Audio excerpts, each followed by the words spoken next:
Hello, everyone, and welcome to the Filmcast After Dark, the after show where we talk about a variety of random topics that did not make it into the show.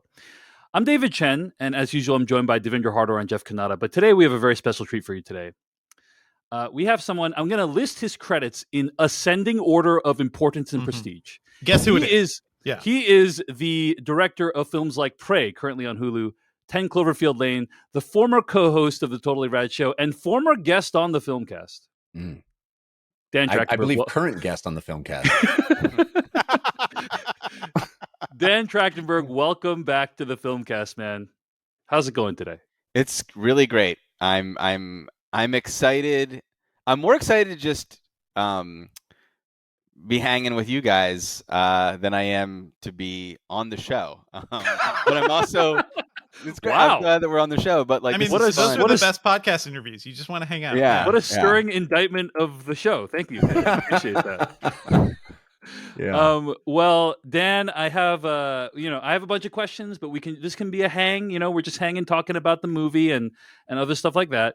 We're not going to talk about the latest movie news, or Yeah, what do you want to talk about? what we've been watching. You are the latest movie news, Dan. You are the latest movie You are news. what we've been watching.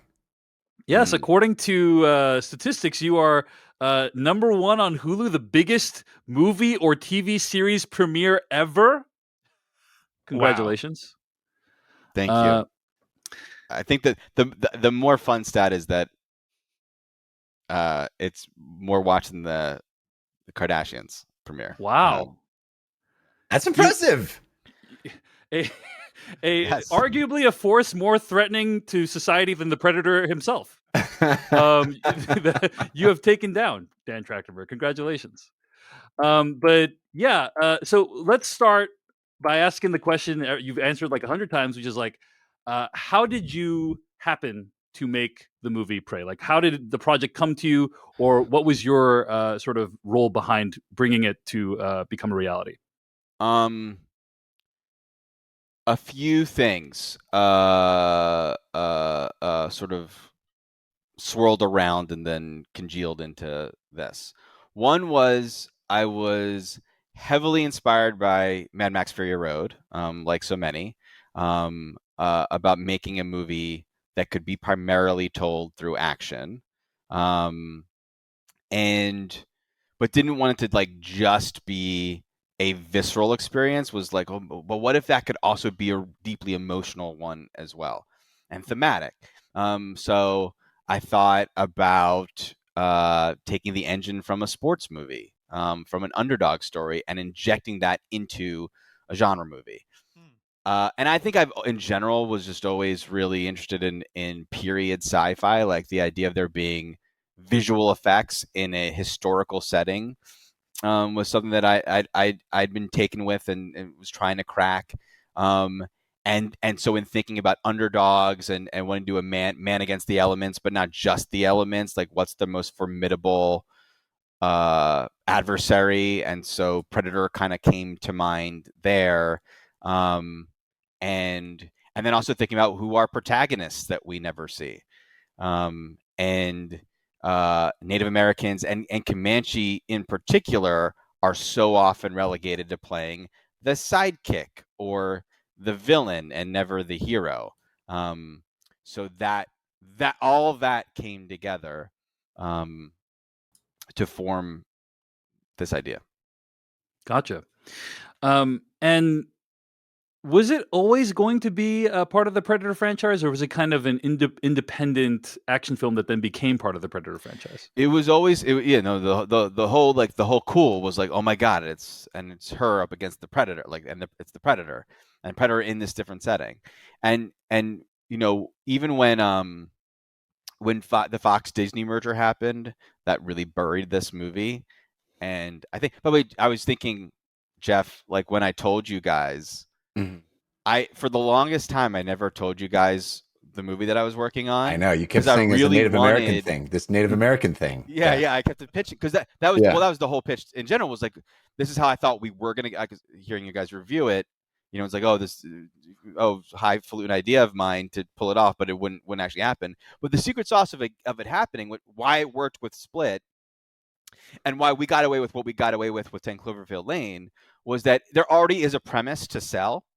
So I thought that we could get away with it. And yes, so Jeff, to listeners, when I was hanging out with my friends, Jeff and the rest of the guys, we would play Dungeons Dragons or board games together. I kept telling him about I was making this movie set in the 1700s about a Comanche warrior proving herself, and was saving the predator part. So I thought, wouldn't it be so awesome for you guys to be like, wait, what? You're working on what? Like, it's just for your friends. You kept it a secret. Yeah, exactly. You're really like trying to keep Jeff unsullied there. Like, this is the most like dangerous. You had a ticking time bomb, and Jeff is the worst person to drop it to. So amazing. Right. So. But then the Fox Disney merger happened, and I so thought the movie wasn't going to happen that then I told you guys. I was like, now I don't feel like I'm jinxing it. Now I feel like, if anything, I might be reverse jinxing it. Like, maybe by me telling you. Classic reverse jinx. Jeff's going to be talking it up so much around town that maybe he's going to cause the film to come into existence. Basically, the reverse jinx is how most Hollywood projects get made. I don't know if you guys know that. Right. But I was tempted at that moment. I think my reps even brought up, like, well, this is such a cool thing. Like, maybe we should think about it not being a Predator movie. But the cool of it being a Predator brings so much more thematic weight to it that it would not have been as cool if it's just a creature in the woods. It makes it a better. Not only is the whatever we did story wise about her make it a better Predator movie, but the Predator makes her story so much better, and it elevates once again the movie about these protagonists that we never see, and a culture that we never see. It putting it in a giant franchise movie sort of elevates that representation, recognition, all those things. Yeah, so, it allows you. It also allows you kind of. Not to have movie stars, because the movie star is the Predator, right? Yeah, that helps too. Yeah, it's kind of like a form of franchise storytelling we don't see too much too, because like these days it feels really forced, like with Marvel and everything. Whereas this is like you bring in what you know from Predator, and people know a lot about Predator, so you can just like hit the ground running. And I definitely felt that in this movie. Yeah. Although I'll tell you what's interesting, and Jeff alluded to this in his review, and when in your guys' review, it was much more that Devindra. And the drafts of it, certainly, and all the initial cuts. And what we learned in screening it for friends and family was like, oh yeah, like, and we're making this movie for non-Predator fans too. Right. But even people who've seen Predator, like the memory of it is sometimes different than the actuality of it, and we didn't always have trophy hunting in the movie. We didn't see the Predator going after what he goes after, leveling up before he gets to her. We took all that stuff for granted. Like, oh yeah, people know what the Predator's motive is. And so we actually did have to put that stuff in the movie so that it's all on the text. It's not just. I will say, my wife watched Prey, and it was her first Predator movie that she ever watched, and she did find it like comprehensible and like it all made sense. So feel free to use that quote if you want for marketing. Comprehensible. Comprehensible. It was at the very least to be comprehensible. Hey, I have a question that I've never asked you, Dan. And was any part of this? I know you came to it eventually, but was part of the initial thinking about it motivated from Predator 2 and the gun at the end of that movie? It was the thing that as the idea was forming, I was like, oh my God. Right. It can. It can happen. And it's what drove the time period. It was like, I frankly wanted to go back as far as possible. So I really wanted to get away from 1800s Western. That's where we always see Apocalypto versus Predator, bound to happen. But not apocalyptic. But still, But then the date on that gun was like, well, I have to do that. It has to be that. It has to be then. But the interesting thing is, I thought everyone remembered that gun. I thought that was a very. And I hadn't thought about that in like 25 years. So, let's just clarify for people, like, in case they don't know what we're talking about, that like at the end of Predator 2, they're picking up the dead predator, and a gun is handed over to Danny Glover's character that is from like the 1600s, and it becomes clear that predators have been hunting 17. men for like many centuries, and that gun appears at the end of this movie, Prey, as well. So Well, it appears throughout the whole film, but yes, the yes, you're right. gun 1715, and yeah, I always assumed as soon as people saw people using guns that looked like that, or hearing them say Raphael to him, that it'd be like, oh, I see what the movie's doing. And thankfully, people don't remember Predator 2 as much. I mean, not thankfully, but It plays like a Thankfully, the surprise. memory of those is- other Predator films has been washed away. It plays like a already. surprise. it's a vaguer memory, so that Yeah. that it can land Yeah. powerfully at the end, but it also, you don't need to know that to for the ending to work. Yeah. Obviously, it's just a nice little nugget, but yeah, it did help confirm the cool of the movie, for sure. Random note, I just finished reading Blood, Sweat, and Chrome recently, the Kyle Buchanan book about the making of Mad Max Fury Road. I don't know if you've read that book. Strongly recommend. I think you'd like. And it was interesting that at the end of the book, they talked about how, yes, Mad Max Fury Road didn't like make a ton of money, but in terms of cultural relevance, it's astonishing because it has inspired so many people to make films, to become filmmakers. So it's really cool. It's really cool when a movie has like cultural relevance, you know, and it inspires people like yourself. And now Prey will inspire a whole new generation of filmmakers as well. So did it really not make money, Fury Road? I feel like it did. It made a few $100 million, but it wasn't like, I mean, the movie took like decades to like plan and execute, and you know, so it wasn't like a bomb or anything like that. But it wasn't like didn't make like $1 billion or anything. So But when you're developing the script for this, and you did develop the script, you like shepherded this from first thought to final execution. But when you're developing the script for this, and you know it's going to be mostly told through action, as was your intention, do you spell out all that stuff in the script? Are you like, as you're going, are you basically directing it in your head, storyboarding it in your head? You know, like, oh, I know how this action sequence is going to play, or does that come later when you're actually in pre-production? It's a little bit of both. There's stuff that the writer Patrick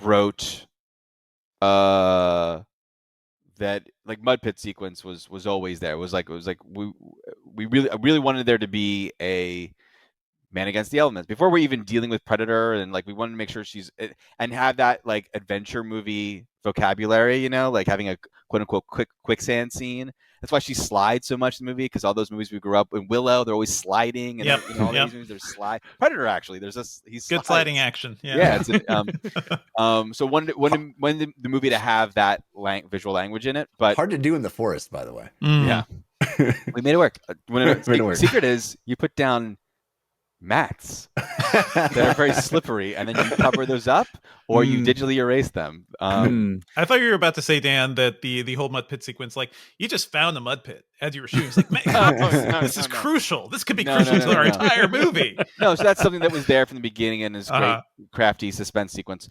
There's many others that like Burnt Glade sequence was absolutely written, but and I think Cut Clamp was an early idea, but so many things evolved. Sorry, can you just explain what these are for people who don't? Burnt Glade sequence is, sorry, thank you, Dave. The Burnt Glade sequence is the sequence in a burnt out glade covered in smoke and ash, when the Predator and the fur trappers and Nadu and Tabi, when sort of they all clash and they're used as bait, and in fact, it's when the Predator really unleashes, using all of his gadgets. But the netball, like, so many things came from working with ADI, the people that built the weapons and the suits, and seeing things that they had tried to do in previous movies that didn't happen, or just riffing off of the previous team, like riffing off of fun ideas. And then there's sequences like the tall grass sequence, was before we got greenlit, they wanted me to do a previs to help sell the movie to higher ups, and so we did the scene where he takes down all the Comanche warriors, with lots of things that were either in the script or new ideas that come from, oh, what if we did that? Oh, this cool thing or that cool thing. And then the tall grass sequence was just me thinking, oh, you know what's not in the movie and what I want to make sure that we're selling, because if I'm just going to show them a fun action scene, they're not going to see all the pretty stuff before we even go on the journey. So I was like, well, maybe I can do pretty with action. So the tall grass sequence was like, oh, we'll have it all sunset and did it, and that came from just that idea of trying to sell the movie. So none of that was scripted. The script then had to write to the scene that we just entirely, figured out visually. And there's a number of those. There's a number of like Tabe's fight with the Predator was all choreography first and then written second. Yeah, I like how, obviously. First of all, you're one of the smartest people about film that I know, Dan, and you're like, I wanted to combine pretty with action. Sometimes you just need the raw language. Sometimes. You mentioned some of the stuff that made it into the film was stuff that didn't make it into other films. So, like, are you able to provide an example of like something that was supposed to be? I don't know if I can remember. It's more of like. Yeah, I don't know if I will remember. The netball wasn't. The cut clamp wasn't. So netball is the thing where he throws the net on the guy, and then it it's hard to see it in the way it's shot, but I actually have it right over there. But it's what? Hold on, I'll show you. Oh wow! If you're listening to this, Dan Trachtenberg is leaving his chair and getting up to get a prop from the movie, I think. Yeah, be careful with that. Yeah, you kept that around just in case your daughter it needs to be disciplined, right? Yeah. Oh no. Oh, rad. Wow. Oh, that's so cool. Wow, you should, if you're listening to this, you should totally be watching the YouTube version at youtube.com/. We're seeing the prop light up. Yeah. That's amazing. I'm helping you out here. So it's a ball. It's a. I'm with you. It was netball or END, explosive net device. So he throws the ball. The ball then unfurls into the net, wraps around the object, and then gets sucked back into ball again, going through whatever it needs to go through. Incredible. So that maybe was that something that they wanted to use in another film? Because I don't think so. I don't think this came from. I feel bad. I really honestly don't remember. Mm-hmm. But I think it was more like design choices and maybe what his loincloth or the backpack, and I mean those things are in the other movies. But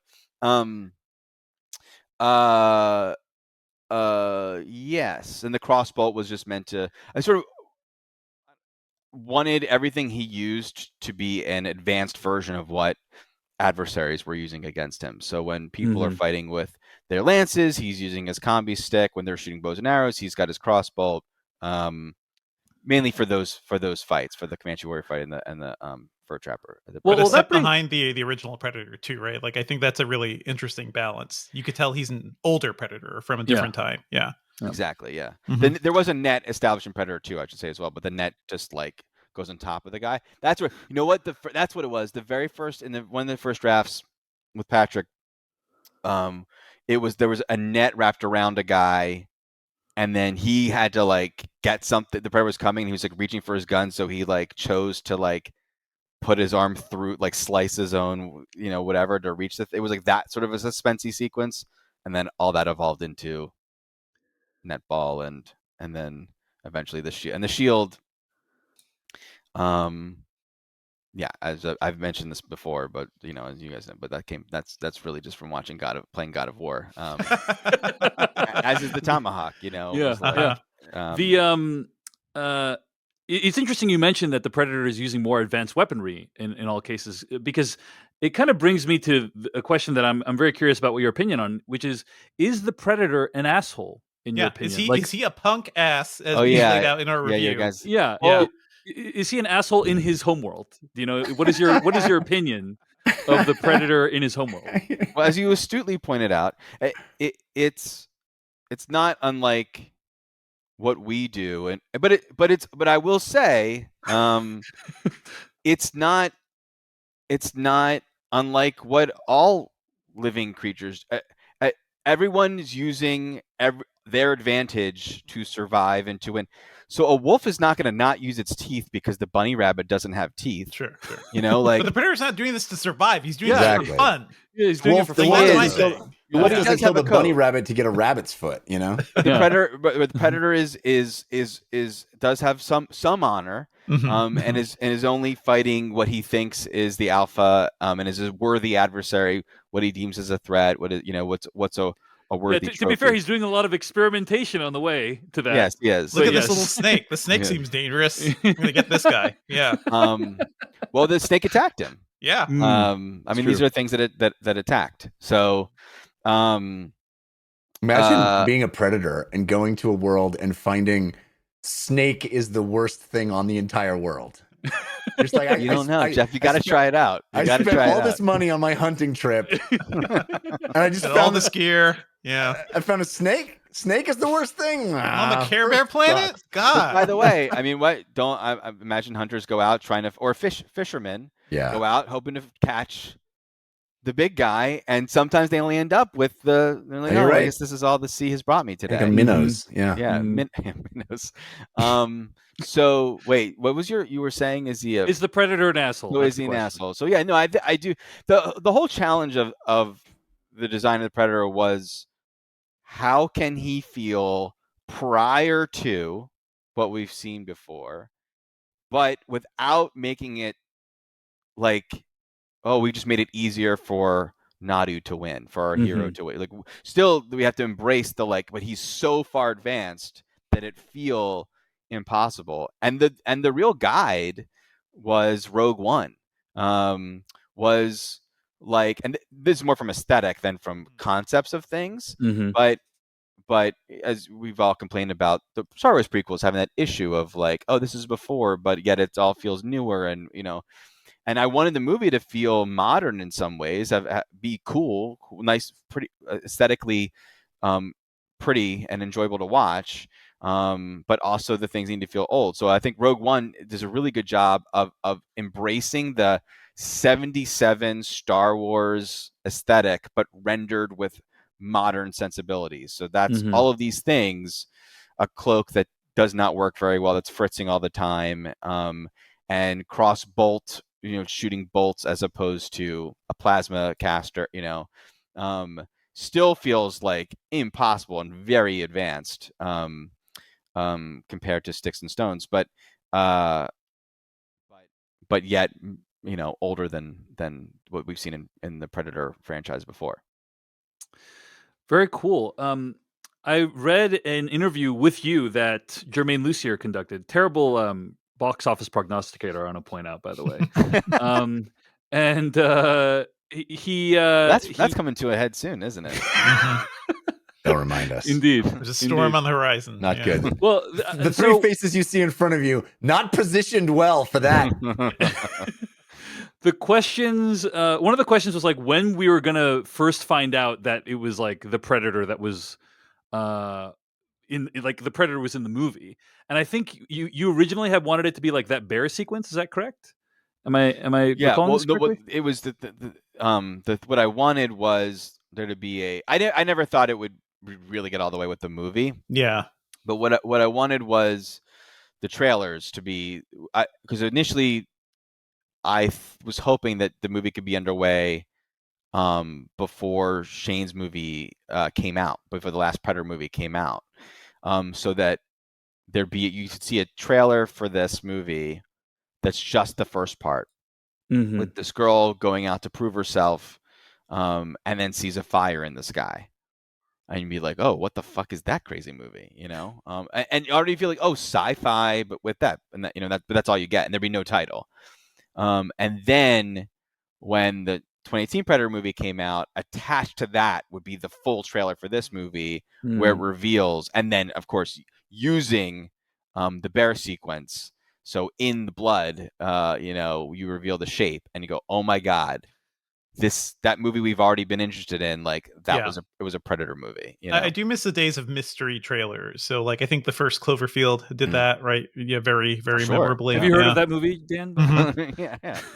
It's a line. I mean, there's literal video of me, Jeff, and Alex on the Totally Rad Show where I think Alex too, but I was convinced that he was saying there was a Voltron movie. Right. They were saying it's a lion. That. Yeah. I remember that. Yeah. So So originally, it shows how long you were working on this, because you're like, oh, maybe the second trailer will come out in 2018. Yes. Yeah.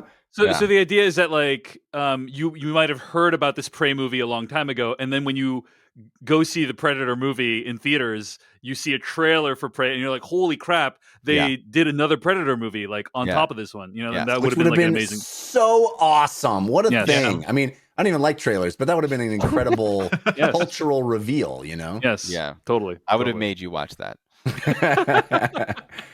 Yeah. I gotta say, one of the things, I don't want to skip ahead. I know we're kind of starting at the beginning of this journey, but one of the things that I think is so cool about what is happening now with the reception of the movie is how, at least in my circle of Twitter followers and websites that I visit and stuff, it really feels like Prey has kind of single-handedly brought Predator back to the zeitgeist in a way that none of the other, like the Shane's movie didn't. Say what you will about it, I think there's some fun stuff in that movie, but like I think it's amazing that Prey has revitalized this franchise. Do you feel that as well? I mean, yeah, for sure. It's so funny because Predator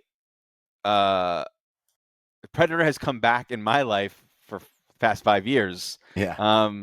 So like I'm so steeped in looking at that creature and the lore and the other movies and all those things, and I'm reminding myself of what I liked about the other movies and what I could be different or whatever.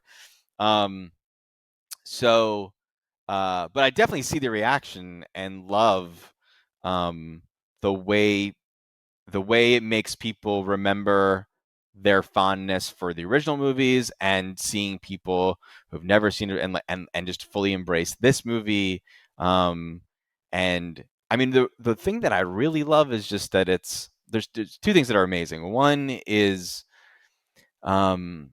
seeing people have an emotional reaction to a Predator movie. Like getting the thing that I'm always after is like, can a movie medicine and ice cream, like can it be good and also taste good, and just work on that visceral level. And like there was a screening, we did several screenings in Oklahoma. We did one when we were just working on the movie, just for help in the making of it, but also now that it's done, it's screened in like 4 screens at the same time.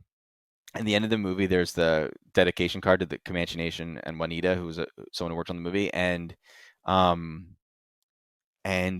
you could hear the Lulus coming from other theaters, like through the theater wall. Like it's just like it's amazing that this could function, that this Predator, just go see action, like can actually be an elevated.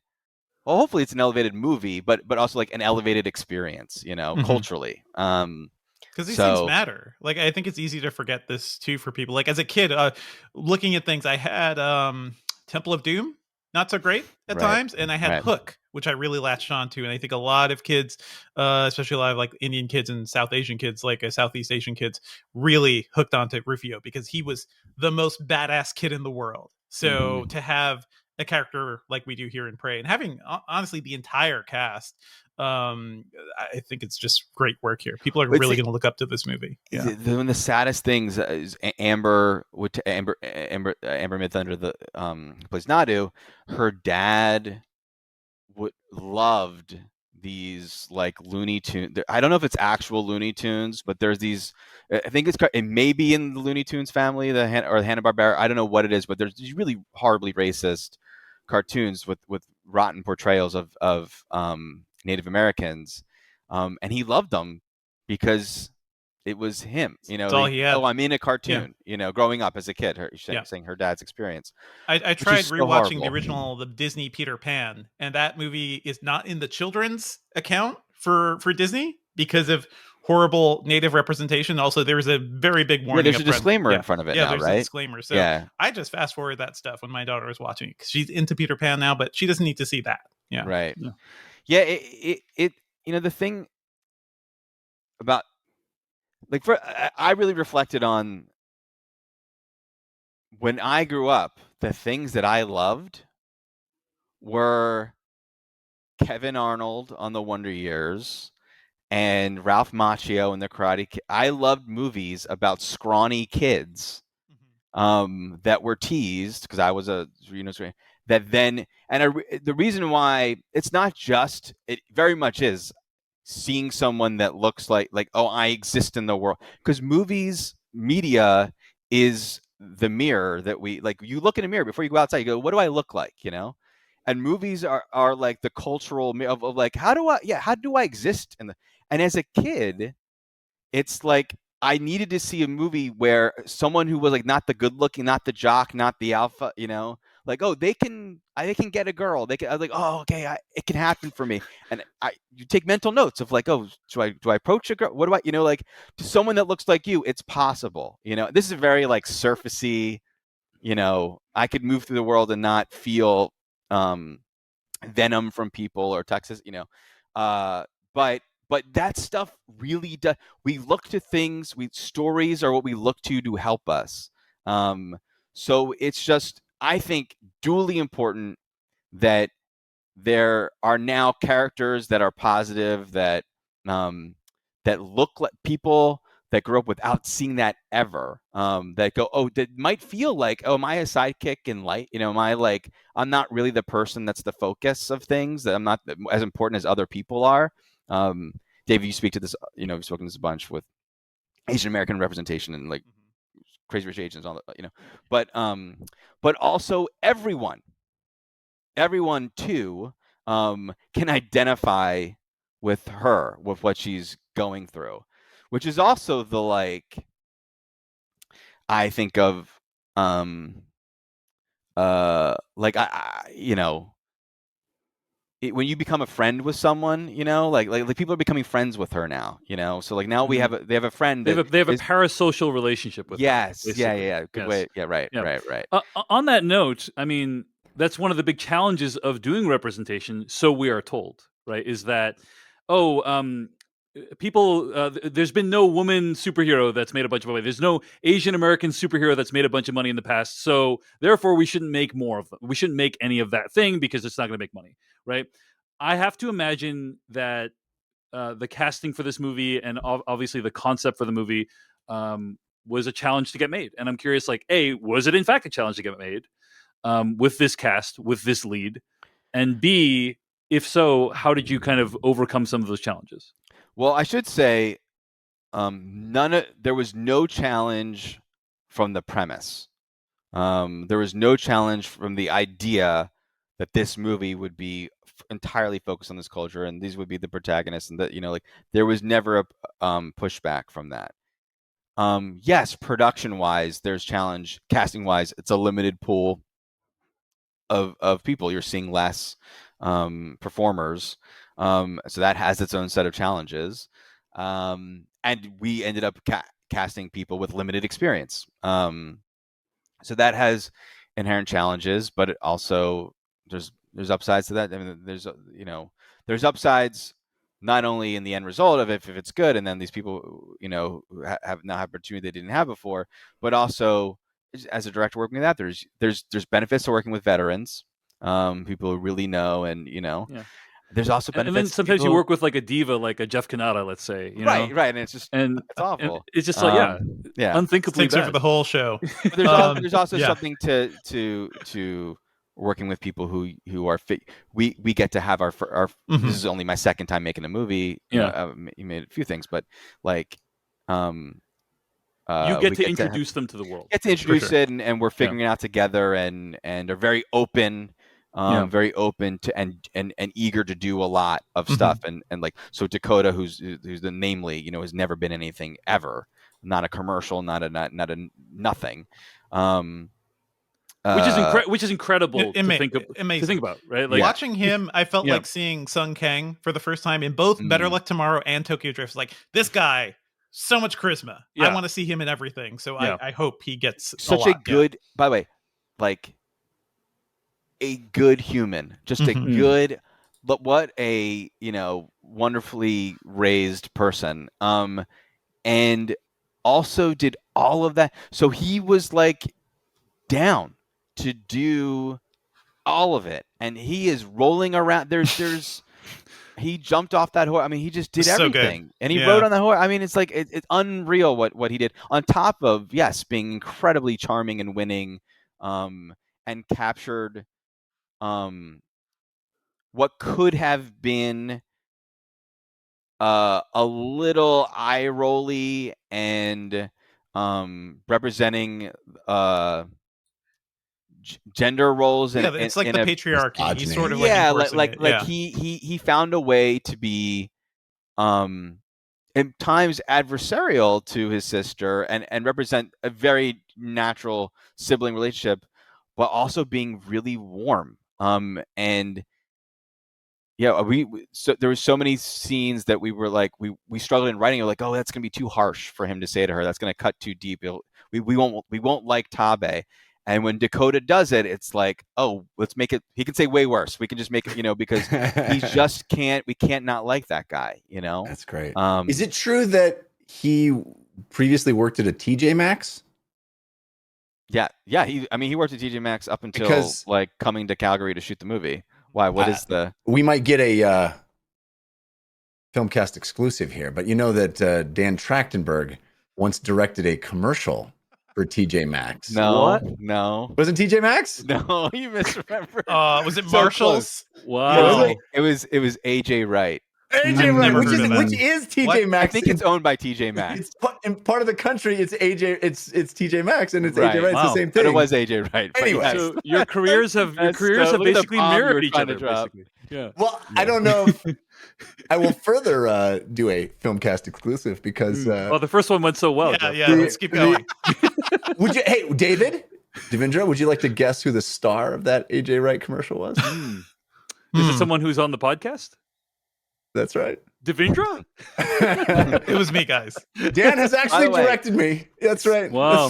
So funny. Just to digress and tell a little bit of that story. Have you guys heard this before, Jeff and No, I've I've No, I never don't told think so. anybody about Yeah. it. I don't mean to make this about me. I just thought it was funny. No, when I heard it was TJ so Maxx, funny I was like, because- that's a weird connection. Anyway, Yeah. Jeff was was directing this commercial, and Jeff was just in the casting for it, not related to me in any way, and I was like, I can't just say Jeff, even though I probably could have now in retrospect. By the time I was like, I'm a director, I can't, you know. I like the But look of this one. Yeah. And they chose the client chose Jeff to be in the commercial above anyone else. Like, and I remember talking to Jeff. I was like, okay, I haven't told them yet. You know, I was like, I guess we just. And now it feels weird. I don't know when I should say it. So Everybody maybe knows we everybody in Hollywood, right? So sure. Yeah. but no, You're friends. so I just didn't tell them that I knew Jeff. And then we were shooting the commercial, and then we broke for lunch, and then Jeff and I sit together at lunch, and we're like pounding around, and I realized this looks so weird to the other people at the table who were like the director and the star, like are like just like really canoodling, elbowing each other. Like you just felt it was like such an uncomfortable memory in retrospect to think back on it. I never told them. I was talking to the director in a way that you really shouldn't talk to someone No, who you're giving him working noogies, for. like just doing all this stuff. Yeah. giving noogies. Oh my god! So Speaking of, and how was the commercial, Dan? Was it a good ad for By the AJ way, Red? not very good. He will never show it to anyone. Somebody find this commercial. I'm sure it's on YouTube. Oh, it's It on the wasn't internet. a real. It's on- It was like it was weird. It was like It's just all dancing. It's all dancing. But Dan would like that commercial buried. And for me, it's like the high point of my career. It's the job of our listeners to unearth it. Yes. Yeah, unearth it, and undoubtedly this will be very damaging to Dan's career. So, Yeah. But speaking of casting, let's just talk a little bit about Amber Midthunder. I mean, obviously she's amazing in the movie. She anchors the whole movie. At the same time, she hadn't been. I don't think she's had a role that has demanded. She's been this much working of her a in the lot. past. Like I was looking for her IMDb. She was in Legion, like in a pretty major role. Yeah. Like she's been She's great in working that. since 2001. So, but this is a thing where she has to like anchor the whole movie in a very Mhm. action heavy way. And I am curious, like, what was the process of casting? Like, when did you feel like you knew you had the right person for this movie? Frankly, I knew it the second that I met. We did an initial audition over Zoom or FaceTime before pre-pandemic. So Zoom didn't exist before the pandemic. It was just Skype. So we Skyped. Skype really blew the lead, don't you think? Anyway, go ahead. I mean, That's they really a did whole not take story. advantage. Yeah. I mean, yeah. The Zencaster's really. Where was this the whole time? So she was just terrific, and I knew, her mom is a casting actor, but her mom also does stunts. Mhm. Her dad's an actor and very physical, and I had this good feeling like, oh man, she must be a part of the equation for her. And then we did chemistry tests, so a little bit more of an extensive audition, and she auditioned the scene between her and her mother 3 different ways. She did it once in English, once in Comanche, and then also non-verbally, which is a thing that I did. I've done before. I never did an audition that way, but I'd done it for scenes in things I've worked on, and so it's doing a dialogue scene, but without the ability to use words, just having to convey everything. It was beautiful. It was incredible. And that's such a big part of this movie is telling story non-verbally. And then there was a physical component. There was a stunt coordinator there, and we developed this little obstacle course to see how they moved. Because as you guys know, growing up on the same kind of action movies that I grew up on, the way people move, is so much of the fun of an action movie. So wanted to analyze that, and it wasn't just about the physical movements for her. Like, she was continuing to tell story in all of the running and crawling and jumping and all those things, so so that sort of just confirmed what I had felt initially. And yeah, as you guys pointed out, she's great. We really, she comes from good action blood too, right? Like her dad was the model for Nightwolf in Mortal Kombat. Like he's a working actor. He's all over the place too. So yeah. Her determination and fierceness reminded me of like Lady Snowblood, going back, or even the bride from Kill Bill. Like there's a lot she can tackle all at once. Yeah. We referenced a lot of Jackie Chan.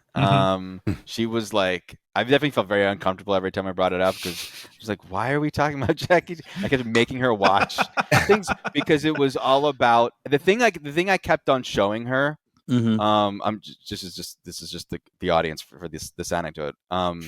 But I remember in Armor of God, there's just a tiny bit where he's chewing on gum, or he like throws the gum against. Yes. It bounces back and it bounces back into his mouth, and it's like, oh yeah, this guy's like cool, and he's capable of things.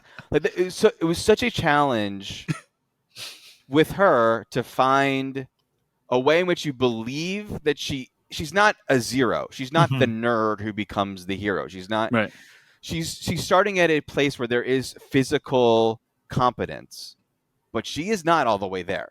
She's got to earn her stripes. She's got to go through some shit. And so for me, it was like, how can there be just something in her physicality that feels like she does feel there is a capability, but that isn't like, I'm the most badass that ever badass, So it's in the little touches of like the tomahawk. She like flips the tomahawk up and cut. That was kind of the main Jackie Chan influences, like that, and her sliding down the mountain and kicking off, and like, so even in the little moments, there's just a little bit of swashbuckle to it that you just believe her physical center. So Yeah, that's that was the so whole point of me making her watch a million Jackie Chan movies, was just for like those two things. But I love that mental image, by the way, Love it. of Dan Trachtenberg showing Amber Midthunder Jackie Chan movies and her being like, "What Why- are you? Stop calling me Why we Jackie. did- and that, Why yeah, are you? by the way, I can't be Jackie Chan. Okay. the other thing was, well, I'm also throwing on the gauntlet, like, hey, I want you to do this stuff. I want to see your face while you're doing it. But was like was the thing of finding the way that she fights. As you guys know, like, I was very excited, or as you can imagine, I was very excited to like finally make like a hand-to-hand action scene in the movie. But it cannot be martial artsy Mhm. in any way. Mhm. But yet I wanted there to be cool, clever choreography, you know. So that was really hard too, to like find the way she can fight and devise all that stuff. That could scratch that itch without it being just like, and now there's martial arts in the movie, and it's not Shanghai Noon or whatever, you know. Yeah. So Yeah. I love what And- you said about the about her not being all the way there yet at the beginning of the movie, because I think that's what's so wonderful about her relationship with her brother, is like there is this layer with her peers of sexism, right? But her brother's also right. Like he's right. He's like, you shouldn't come out. You shouldn't have done that. You shouldn't try to do that all by yourself. You did fall. I did have to carry you back. Like he's right. And I love that dichotomy of like, yes, she's fighting against unfair characterization of her, but also she's not there yet. You know, I thought that was a wonderful line to thread. It's also interesting you bring that up, because there's actually very little sexism in the text of the movie, and there's really only one line. That's when Wasape's name of the character, Stormy, the asshole, says like, Yeah. "Oh, Yeah. we don't need a cook," right? That's the only line that like everything else. What everyone's commenting on is her ability. It's not her gender that's preventing her. What the mom says about her is based on her ability. What we've seen from her up until, you know, when those people make those comments, are all her failing. Even though we were like, oh, she almost got, we see she can she could probably do it if she, you know, but she hasn't. She didn't get the deer in the beginning. She didn't get the hawk. She doesn't get the cat. She doesn't do all, you know, and it's all based on ability. The gender divide is there. It's mostly implied through visuals and just sort of what people bring to the movie, and certainly there's an accuracy to it, which is another reason why it's Comanche specific, which is because it was not those gender roles were not the case for many Native American or First Nations tribes, but were for Comanche. But that's not the most interesting part of it, you know, and that's not what the movie wants to spend its time on. And the movie got better. Frankly, it was more about that in the script and initial versions of the movie, and we realized that is absorbed in a nanosecond. We do not need any more characters saying that again and again and again. And even now, I'll see some negative reviews of the movie that bring up other movies, and it's like, wow, it's actually just a line, you know, maybe two. It's the, you know, the other guy's a dictator too on the line tree. You're saying you'll see reviews saying that it's heavy-handed what the movie's trying to say about sexism? Right. Mainly about sexism or gender, you know, and it's not really in the text. Compared to a movie like Captain Marvel or something, where I think it's very explicit at every point, and she fights to just a girl, you know, like, yeah, it's much more subtle here. I really appreciate that. I'm wondering, Dan, like, talking about like what this movie is covering too. Like, there's been a lot of hateful response to this movie too from certain elements of the Predator fan community, and I feel like we see that with every property these days. Is that something you guys were prepared for, and just how are you dealing with it now? Like, are you guys, you know, helping to make sure like Amber's not being you know, inundated by these people too? I don't think she is. It's not. There was more before the movie came out. Yeah. Or frankly, there was more before a trailer had even come out. It was just just the idea. It was just the idea. But also it I feel like there's just every opinion is going to be had about everything till the rest of time. Everyone will have any opinion that can be had. Someone's going to have it. So people feel a certain way. Okay, let them feel it. It's so outnumbered by the positive reaction, and I thought there'd be way more of that based on those initial feelings. I know they exist, but it's barely permeated. And I think Amber's really enjoying people that are picking up what you put down. That's great. There seem to be a lot of comments from people who completely miss what happened in the first Predator movie, like completely that was miss the weirdest the point. Thing. Yeah. That was the strangest reaction. Is those, if Arnold, can't do it with all of his, like, that's the point of that movie. That's the point of the movie. That's the point. So let me just articulate what you're describing. Right? Like, there's some toxic males online that basically think, oh, if Arnold and his crew of like extremely heavyweights with all this weaponry couldn't take down the Predator, but this girl could and Prey, that makes no sense. Like, that's the complaint, right? But as you point out, Dan, that was the whole point of the first movie, is like they couldn't face him when they were trying to use brute force, right? The guns did nothing. Exactly. Switch off the targeting computer, Luke. Right. Right. But also, it's also like, I hesitate to correct those people, because that is what makes this movie better, is feeling like it's impossible for her. That's kind of what I want. It's like you want people to not remember it perfectly, because really what Arnold ends is where Amber begins. You know what I mean? Like, and I don't want that. Kind of ruins the movie if you do remember it perfectly, and it is more exhilarating to feel like, how is she? So many people remember it that way, and not horrible people, like open-minded people, but still were like, wait, but Arnold couldn't. So how? And then when they watch the film, it's like such a rewarding reaction to see step by step. This is a thing that, Jeff, I know you love too, that I love.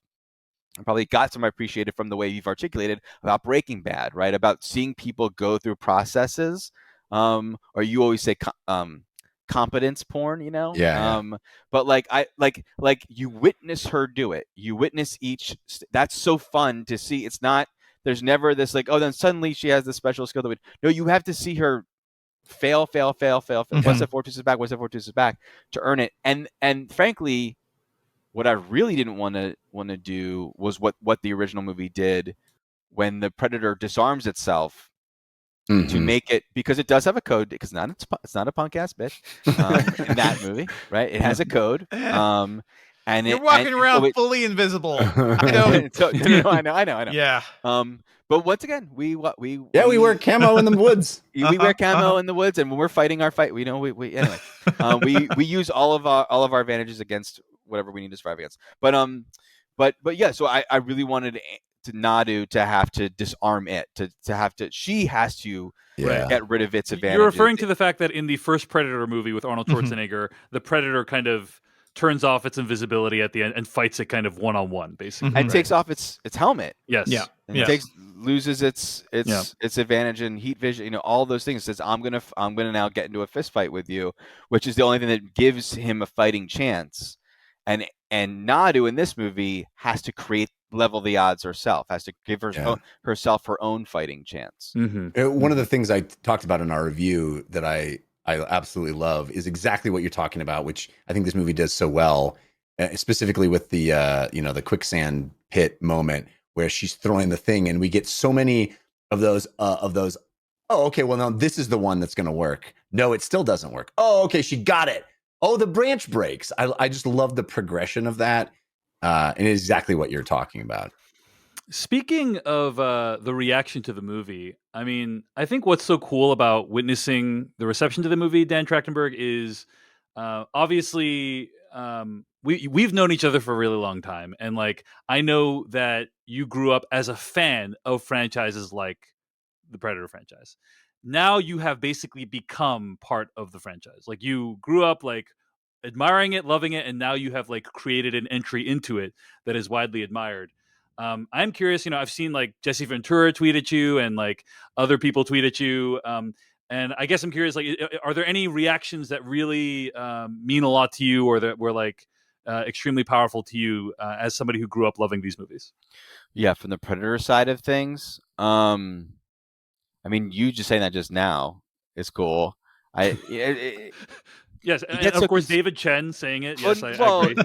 no, It's a big deal. but also just reminding, Yeah. like, I made a Predator. It would just while we, you get so consumed by work on set, Yeah. someone, my script supervisor or second AD is over like, we're making a Predator movie, like because there's a lot of this movie that is not, in the production of it. Where there's lots of days where there's no Predator to be seen, and then the Predator's on set, but it was also like, it's the suit doesn't work, and we gotta, like, it's hard, Yeah. but then sometimes it does sink in. You're like, wait, this is Predator. This isn't, and it's not like a fan film. It's not like it's like, no, this is now inside. This is now. Yes, you're part of the you are part of the canon now. It is so weird. It's so weird. It's weird. I don't even like. I know what you say because I know what I would be saying that to something else, But I know that I'm not absorbing it Mm-hmm. the way that I'd want that person to. Like, I know what you mean, but you're not having the reaction that you because I'm think inside you it. would want if you were me talking to you. Yeah. I'm just inside it. It just was the thing that I was working on. You know what I mean? Like, it was hard to make, and now like, you have an intimate knowledge of the Predator. Like, I see the suit. I don't. Like, You've ruined Predator for yourself forever, basically. To yeah, make this maybe. movie. I don't know. Yeah. I remember the day you were texting me and others about seeing the costume test the first time, and I remember you reacting to that like someone walked into a room dressed like Predator for you to approve. Like, yeah, that was crazy. And I will say, opposite of what I'm saying now, it was a little scary in the way that you do when you go to, like, Universal Horror Nights, or and when people come at you, like, there's a primal, like, I'm a little scared, and it's so big. It was dark in the woods. It was getting dark out, and it was like, oh shit, it's scary. So there was, and maybe it was a little bit of a primal, like, it brought out that feeling that I had He's when got I a was skull a on kid. his head, It's Yeah, it's freaky. Yeah. Sorry, go ahead. So that was cool. Yeah, no, it's cool. Yeah, it's but cool, Dave. I don't know. any other Cool. kind of reactions to the movie that, like, you were surprised by, or that really delighted you? I mean, it's seeing. I mean, certainly, I cannot even really put into words the Native American and First Nations response. Those things. This guy does these YouTube videos, native media theory, that even just when the trailer came out, his you would love him, David. He constructs his videos, I think, very well. And the way that he read the movie was just so awesome. And even the final reaction. I mean, I'm enjoying. I watched the reaction videos. They're so great. They're so great. What a rare gift we have. That's only, we only get it today, that the filmmaker did not have 10 years ago. Mm-hmm. For better or worse. You get a critic's for reaction. better or worse. Well, for better or worse, right? But so often you get reactions that are the lump sum feeling after I've seen the movie, that sometimes go into bits of detail. But to be able to watch specific moments and see how those things land for people, and you're hoping that you've done the math right, you've done your craft right, and, like, this should affect a person this way, and then all of it is. I was just talking to another filmmaker, and the thing we were saying is, like,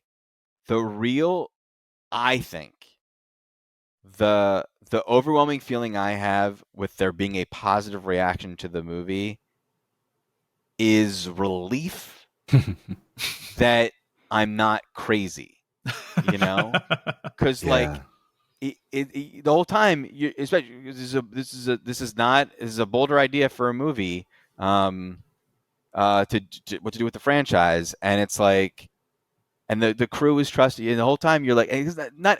Sometimes people sort of half get what you're after, and okay, as long as they half get it and they half get it, I know when we put it together, it's gonna.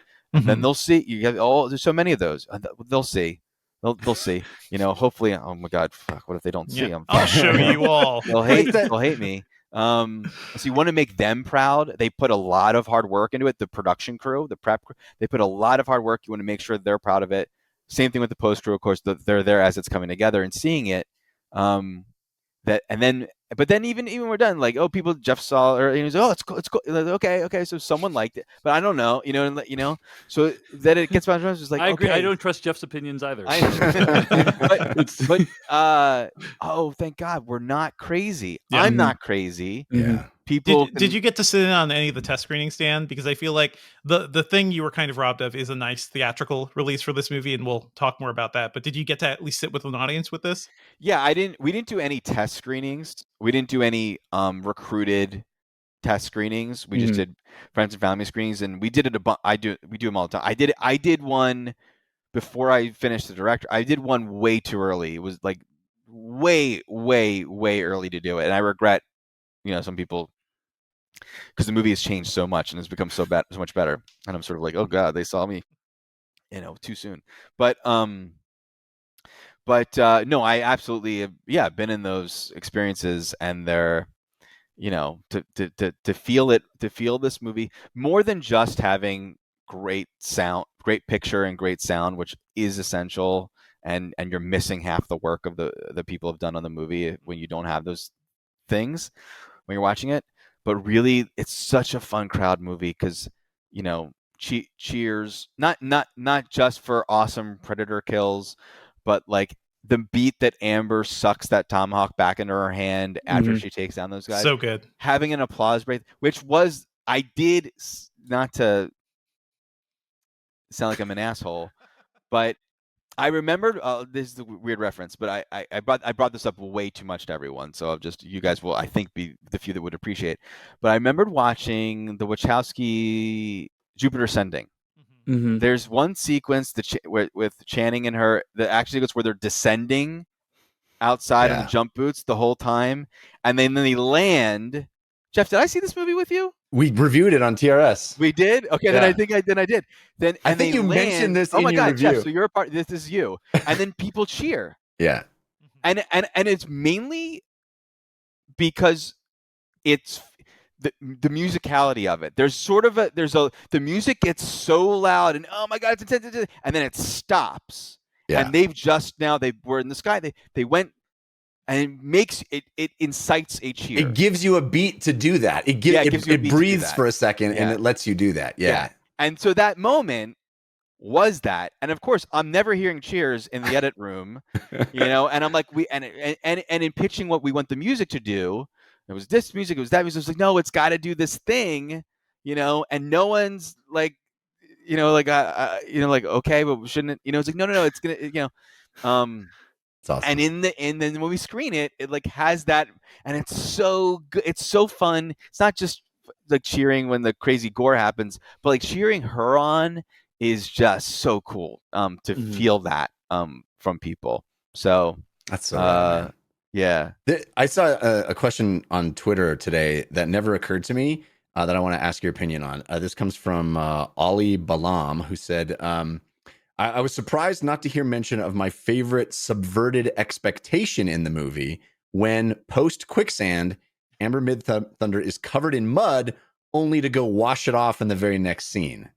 Was that was intentional of like, oh, big time? Yeah. I didn't even catch that when I have seen the movie multiple times. So let's explain kind of the subverted expectation, or what the expectation would have been, right? Because in the original Predator, Arnold learns to cover himself with, when he's covered up with mud, that the Predator doesn't see him, because the Predator has heat vision, and so we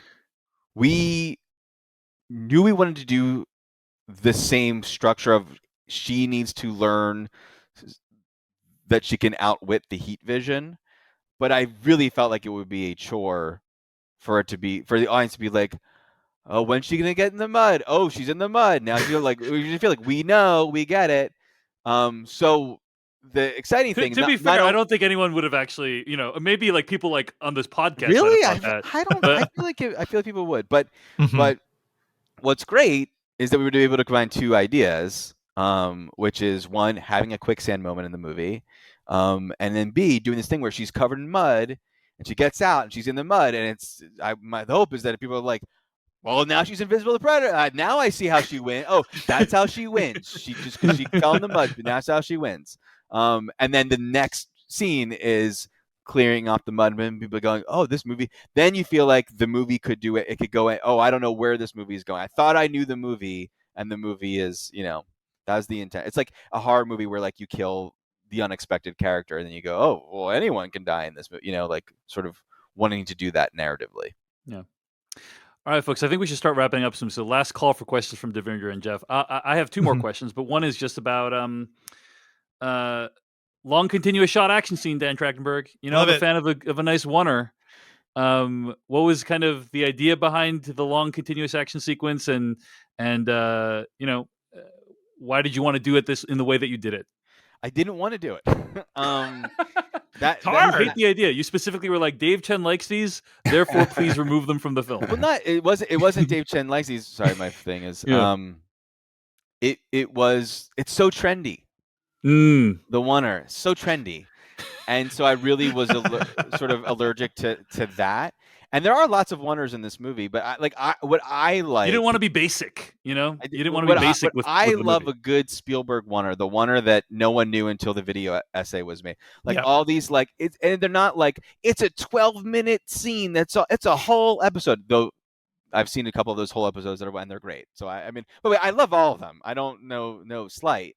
But I love, this in Jaws has all these scenes that are like, that was 2 minutes, or that was all one take, because that was the best way to tell that moment. It wasn't like, look at what we did as a team, and but at the same time, I knew, I wrestled with this literally till the day we shot it, because I was tempted to be like, she's gonna take them down all in one breath.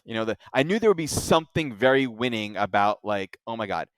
On the flip side, as you know, and we know what makes for a good action scene, and it's very clear, clean choreography and geography. And I know what I like, and I know how to cut. I'm a fan of those, and I was very excited to shoot it in a way that we could see all of these awesome moves that I loved and understanding that she's improvising as she's going, and she's, oh my God, this happened. So now I got to get that. I had it all covered. I had it all figured out to like showcase, but hopefully still in an invisible way, because I didn't want to be, but understand the reactionary nature of the sequence for her. But we were running out of time. We were late on a thing, and the studio was nervous. I still get texts about the scene from the head of the studio, because when he sees compliments for this shot, because it was like we did not have it. We were running out of time. Mm-hmm. And you're like, told you. And so I said, instead of spending 2 to 3 days covering fewer setups. the scene, We need fewer setups, Trachtenberg. It was like, I'll just take 1 day, and we'll spend all day to get this shot. But we'll then have it, and it will have only been a day, or maybe even, if we're lucky, half a day or 3/4 of a day, so we can then start whatever we had to do next. But luckily, I think we found a way in which it's covered. You see all of the. But you see all of the bits that you need to see. It feels like the cameraman is just capturing them. It never, like, it's like the combination of, it's not the Bourne quick editing, or Michael Bay, the thing that where action scenes are very experiential, not very understood, but you feel them. And that was the first. Bourne was like, oh wow, you really felt the action in a way that you hadn't felt, which is different than the Jackie Chan and all those, where it's like, oh, I'm seeing, it's awesome the way it looks. And so my hope was that we could cover in a way that felt gritty, and where the camera's just capturing it. Yes. Yet you do see it. You do you don't miss any of the cool. You do see the moves, and the camera feels the way that it's suddenly ferocious and improvisational and quick on its feet, and oh my God, and all those things. So, anyway, it was trying to combine the two ideas of a clear understanding of the geography and choreography, but also needing to get it all done in a wonder that I know you guys appreciate, but I think I think most people aren't going to watch it going, wow, look at that filmmaking. It's like more of like, oh, I can breathe. When You feel it. You feel at it. the end, they feel like they can take the breath again, you know? Yeah. A reluctant oneer. It was a reluctant oneer. The reluctant one. The story, the Dan Trachtenberg story. That's so funny. Were there any kind of tough decisions you had to make when it came to, you're talking about like production schedule, but like I know there's like a bunch of CG in the movie, and I guess I'm curious, like I know you're someone that like likes a classic film look, that like wants everything to feel real and practical. And I guess I'm curious, like, how did you make some of those trade-offs between like stuff that you like really want to do practically, but you had to do it CG, or vice versa? They really didn't love my pitch for having a real bear chasing Amber. So, isn't there that one Hollywood bear though that everybody gets? We inquired about that. There's also, being a Disney film, it was very interesting that they have very strict rules for good about animals and using fur in movies and all those things. It's very, very strict, and made this movie in particular quite challenging. But yeah, man. I mean, the animals, the CG. What's interesting is now the Predator is there's one I don't want to say contingent, but there's a feeling of, the CG of the Predator. It's like, dude, it's one shot. There's like one shot. I mean, there's several shots where we had enhancements on bits of the Predator that no one's criticizing those. And there's one shot of its face where it's largely CG, not entirely CG, but largely CG.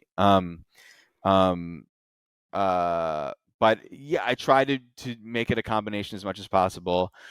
It's very tricky with what's happening in the visual effects industry now. Is real rough. And there's not. I mean, some advice to fans of the show that want to become filmmakers: if you want a job in the film industry, get into visual effects, because they need more. That there's a crazy shortage of artists. And so we weren't. I don't know that it really was enough time, enough man hours could be put into finishing all the visual effects the way that we wished we could have. But also some of the work is invisible and tremendous. Some of it's visible. But is there something that you're like, that's invisible and you're really like proud of it in the movie that you're like? I think there's a bit when in the Burnglade sequence where the Predator decloaks, and then he's got ash on his hands and brings them up to his face to like sniff the ash, like whatever. His face is real. And that's practically, it's great. I think it's one of the best looks of that design, of the build. His hands are completely CG in that shot. Or they're mapped over in CG. Yeah. I don't think anyone knows that that's a CG element of that. Yeah. That's awesome. That's awesome. So I think that's, tremendous. And then there's other times when you see an animal, sometimes it's real, sometimes but always the idea behind the thing is strong. My last thought on that is like, one of the guiding principles, because knowing that there was a chance we were biting off more than we could chew for this, was, I remember watching the movie Snowpiercer, which we all loved. We all loved that movie. And the CG is awful. It's pretty rough. Bad. Like, of the outside of the train, it doesn't look great. Yeah. Doesn't look Could give two shits. Could give two, because it doesn't. If the idea, you needed that you needed to tell that story. So it wasn't like we hate bad CG when it's in a movie that's not great, or what it's trying to articulate or express, didn't need to be done anyway. Yeah. So it feels gratuitous, whatever. But when the idea behind the thing is cool, yeah, you'll forgive it, or it's narratively necessary. So that's what we try to do with all these moments, is like, so even if we fall short, we know that it was a necessary beat, and I enjoyed the idea the concept behind that is so winning that I can forgive. Can forgive it for not being great. And some of the concepts behind it are the VFX artists. It's the way that thing moves, even if it feels CG, even if the final render, whatever, couldn't be, but the way that they decided to, I think the bear mauling the Predator in the river, the way that it's going Mhm. at it, the sound design in that moment, and the that wasn't always that way. You know, the bear for the fight that came from a lot of iterating with that crew of how can the bear when to really feel like the bear is being the most bear and the predator is being the most, really taking those action figures and clashing them together.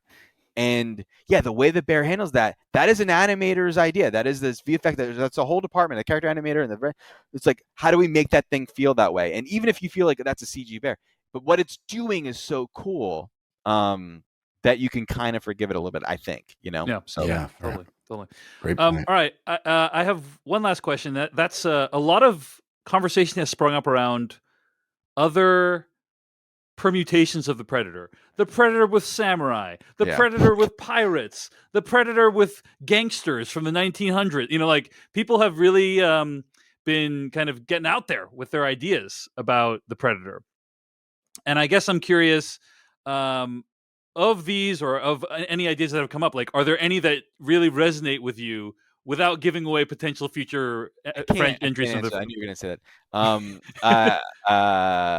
I can't. Yeah, because there's no way. I know. I used to do this podcasting. You know, anything I say is like, oh, that's the headline. Dan thinks samurais would be cool. So that clearly the next thing is. How dare you What do assume you that think? I would do it that way? What do you How and dare Jeff? you take our perfectly good headlines from us, Dan? What We do live you on guys? headlines. Yeah. By the way, my I can't really say. But I think there's other things. Obviously, Predator multiple time periods is super awesome. I also think there's other things that the Predator franchise hasn't done yet. That's exciting. Romantic comedy potentially. Yes. That would be awesome. Heist movie, you know, a Predator heist Predator movie. versus aliens. No, Predator loves aliens. But what time period do you guys? What would you want to see? Well, The most? I think that what's so great about Prey is that it opens up your imagination to like, Yeah, wow, like I had honestly, Dan, when I first heard the idea, I was like, this doesn't make any sense. I mean, the Predator, like people in modern day technology could barely withstand this guy. Wait, wait, this was your opinion that we were talking about? The twist revealed the end of the episode. Was the people I'm we the were one ridiculing? behind. I'm using sock puppet accounts. Like 99% of the negative sentiment is from me, FYI. Right. But no, I'm being I'm being exaggerative and being facetious, you know, because I think like, oh, the idea of like a predator going back in time, it's like, wow, how could they ever stand a chance? What this movie illustrates is there is a way. There is a way to have a predator go back in time and face off. Yeah. it's now a Disney franchise, so you can do Predators of the Caribbean. I think not for nothing, but that is the actual in the comics. Mm-hmm. That is the comic book canon of the Andolini. Andolini pistol. But is it going to be movie canon then, Trachtenberg? No. The thing that I hope people don't miss, and certainly if I were to be involved with other time periods or whatever, it isn't really the reason why this. I think. There have been other 17s, 1800s movies with aliens in them. And that felt like peanut butter and mayonnaise. Yeah. Mm-hmm. Certain cowboys in aliens. Whereas this feels like peanut butter and chocolate, you know, or jelly, whatever. Depending on what country you hail from. Is because it's not just like, oh, isn't it cool to see Predator in a different time period, and oh, there's warriors in all time periods, whatever. Is that there's a narrative, there's a thematic reason the movie is saying something, and not just culturally. I know you guys are speaking to that a lot in your review, but emotionally, the things that we all wrestle with. Am I good enough? Can I handle? I worry about doubting my own abilities. Am I capable of doing something? And the Predator brings out that theme, looking for the alpha, looking for the strong, looking for the most capable. You know, so that's what any other Predator movie, any other time period, whatever. It's like it needs to be like, oh, it's a better movie for that. It's got a thematic weight to it. It's not just look at the fun Predator in this time period. I get choked up. I've seen the movie multiple times. I get choked up every time she says, I'm the dangerous one, or whatever that line is. You know, the emotion is there, and I think I think it's a good point. Yeah, I do have a last question, Dave, if I may. It has nothing to do with Prey. It's when are we going to? Wait, exactly. When are we going on vacation? No. My question, Daniel, is you mentioned in passing there, and just in the last response, that you used to do a podcast, and on said podcast that you used to do, there was a year. Who can say when it was? But when that podcast named one movie in particular the movie of the year, it was the consensus amongst all of its hosts that it was the movie of the year. That movie, James Cameron's Avatar, and there are other hosts on this podcast that don't really give that movie its due, and I wondered if you had any words that you wanted to share about your feelings about the cultural relevance of James Cameron's Avatar. Really calling in a ringer here, Jeff. Yeah. I'm going to take my shots while I can get them. If I, how many times is Dan going to be here for me to be able to do this? I loved Avatar. Yeah, that's right. Jake Sully, Neytiri, I can name them. You're just going down your trivia list that you remembered once these articles started coming out. What Dave says is, can you even name the main character? Incredible movie. Incredible movie. Are you excited for the sequels, Dan? I'm so excited. You know, the trailer for the new one. What's the name of the new one, Dan? So excited, buddy! Way of the Water. Yes. Yeah. Thank God. Yeah. It's the way of water. The way of water. Way of Water. I don't think it's a the. Yeah. I don't think there's a the, Dave. Yeah. You're a stickler about no I does. did hear James Cameron may have dug Okay, Jeff, you fucking said on the podcast there's no the. There is a the. And I corrected you on the podcast. There is a the. I remembered you correcting me, but I thought it was the other way around. No, you said there's no the, Dave. I'm like, there's a the, and then you were like, okay, anyway. Okay, sorry, the Dave. Avatar way of water. I don't like it when our disagreements spill out into the open. Dan's trying to tell us what James Cameron is doing. I want to hear this. Sorry, but Dave. No, I'm sorry. I used to host a podcast with Jeff. I know. We know. What? I know. How dare you? Yeah. You were supposed to be in my corner on this one. No. No, I was just saying I think he dug Prey. But lovely. Awesome. So I'm gonna choose my words carefully because I hated Avatar. No, I'm just kidding. I love it. No, I'll tell you that the trailer is not the greatest trailer. Not a good trailer. That trailer. Yeah. But the music in it is very Enya / Echo the Dolphin. Yeah. Which I love the piano version of the Avatar score is very beautiful. It's that kind of music. It's very nostalgic for me and very 90s and not what you expect to hear these days in an action movie or whatever. Like I really so I loved that vibe. And I liked My Family is a Fortress. Our families like and focusing on that, and the thing of the ambition of that is probably quite large in terms of. It's been 2 decades since we've had Enya in an action movie. She's Lord of the Rings. She did. I don't know that it is Enya. Yeah, it's not actually. Just something like that.